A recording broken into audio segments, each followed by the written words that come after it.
അപ്പോസ്തലന്മാരുടെ പ്രവർത്തനങ്ങൾ അധ്യായം 14. പൗലോസ് ഇക്കോണിയത്തിൽ. അവർ ഇക്കോണിയത്തിലെ യഹൂദരുടെ സിനഗോഗിൽ പ്രവേശിച്ച് പ്രസംഗിച്ചു.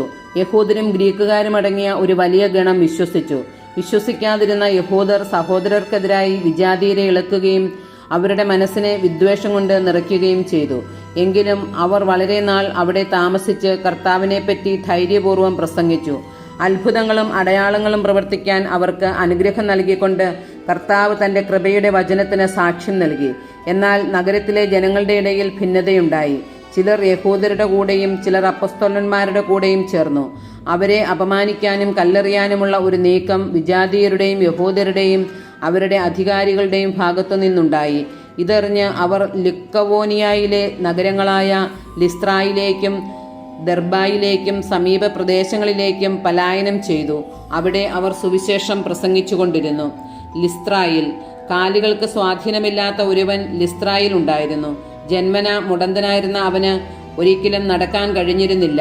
പൗലോസ് പ്രസംഗിക്കുന്നത് അവൻ കേട്ടു. പൗലോസ് അവനെ സൂക്ഷിച്ചു നോക്കി. സൗഖ്യം പ്രാപിക്കാൻ തക്ക വിശ്വാസം അവനുണ്ടെന്ന് കണ്ട് പൗലോസ് ഉച്ചത്തിൽ പറഞ്ഞു, എഴുന്നേറ്റ് കാലുറപ്പിച്ച് നിൽക്കുക. അവൻ ചാടി എഴുന്നേറ്റ് നടന്നു. പൗലോസ് ചെയ്ത ഈ പ്രവൃത്തി കണ്ട ജനക്കൂട്ടം ലിക്കവോനിയൻ ഭാഷയിൽ ഉച്ചത്തിൽ പറഞ്ഞു, ദേവന്മാർ മനുഷ്യരൂപം ധരിച്ച് നമ്മുടെ ഇടയിലേക്ക് ഇറങ്ങി വന്നിരിക്കുന്നു. അവർ ബർണബാസിനെ സേവൂസ് എന്നും പൗലോസ് പ്രധാന പ്രസംഗകനായിരുന്നതിനാൽ അവനെ ഹെർമസ് എന്നും വിളിച്ചു. നഗരത്തിന്റെ മുമ്പിലുള്ള സേവൂസിന്റെ ക്ഷേത്രത്തിലെ പുരോഹിതൻ കാളകളും പൂമാലകളുമായി കവാടത്തിങ്കൽ വന്ന് ജനങ്ങളോട് ചേർന്ന് ബലിയർപ്പിക്കുവാൻ ആഗ്രഹം പ്രകടിപ്പിച്ചു.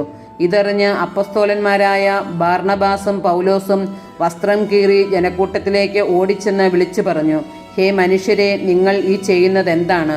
ഞങ്ങളും നിങ്ങളെപ്പോലെ തന്നെയുള്ള മനുഷ്യരാണ്. വ്യർത്ഥമായ ഈ രീതികളിൽ നിന്ന് ജീവിക്കുന്ന ദൈവത്തിലേക്ക് നിങ്ങൾ തിരിയണം എന്ന് ഞാൻ നിങ്ങളെ ഉദ്ബോധിപ്പിക്കുന്നു. അവിടുന്നാണ് ആകാശവും ഭൂമിയും സമുദ്രവും അവയിലുള്ള സമസ്തവും സൃഷ്ടിച്ചത്. കഴിഞ്ഞ തലമുറകളിൽ എല്ലാ ജനതകളെയും സ്വന്തം മാർഗങ്ങളിൽ സഞ്ചരിക്കാൻ അവിടുന്ന് അനുവദിച്ചു. എങ്കിലും നന്മ പ്രവർത്തിക്കുകയും ആകാശത്തുനിന്ന് മഴയും ഫലപുഷ്ടമായ കാലാവസ്ഥയും നിങ്ങൾക്ക് പ്രദാനം ചെയ്യുകയും ആഹാരവും ആനന്ദവും നൽകി നിങ്ങളുടെ ഹൃദയങ്ങളെ നിറയ്ക്കുകയും ചെയ്തുകൊണ്ട് അവിടുന്ന് തനിക്ക് സാക്ഷ്യം നൽകിക്കൊണ്ടിരുന്നു. അവർ ഇപ്രകാരം പറഞ്ഞു, തങ്ങൾക്ക് ബലിയർപ്പിക്കുന്നതിൽ നിന്ന് ജനങ്ങളെ കഷ്ടിച്ച് പിന്തിരിപ്പിച്ചു. അന്ത്യോക്യയിൽ നിന്നും ഇക്കോണിയത്തിൽ നിന്നും അവിടെ എത്തിയ യഹൂദന്മാർ ജനങ്ങളെ പ്രേരിപ്പിച്ച് പൗലോസിനെ കല്ലെറിയിച്ചു. മരിച്ചുപോയെന്ന് വിചാരിച്ച് അവർ അവനെ നഗരത്തിന് പുറത്തേക്ക് വലിച്ചുകൊണ്ടുപോയി. എന്നാൽ ശിഷ്യന്മാർ അവന് ചുറ്റും കൂടിയപ്പോൾ അവൻ എഴുന്നേറ്റ് പട്ടണത്തിൽ പ്രവേശിച്ചു.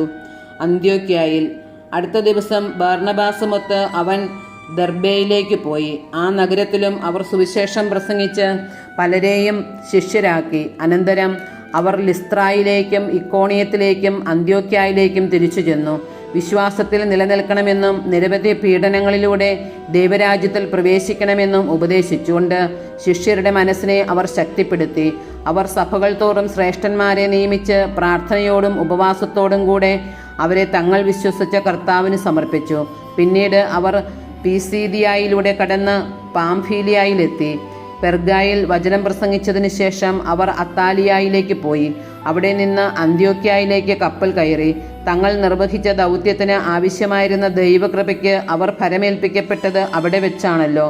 അവർ അവിടെ എത്തിയപ്പോൾ സഭയെ വിളിച്ചുകൂട്ടി തങ്ങൾ മുഖാന്തരം ദൈവം എന്തെല്ലാം പ്രവർത്തിച്ചുവെന്നും വിജാതീയർക്ക് വിശ്വാസത്തിന്റെ വാതിൽ അവിടുന്ന് എങ്ങനെ തുറന്നു കൊടുത്തുവെന്നും വിശദീകരിച്ചു.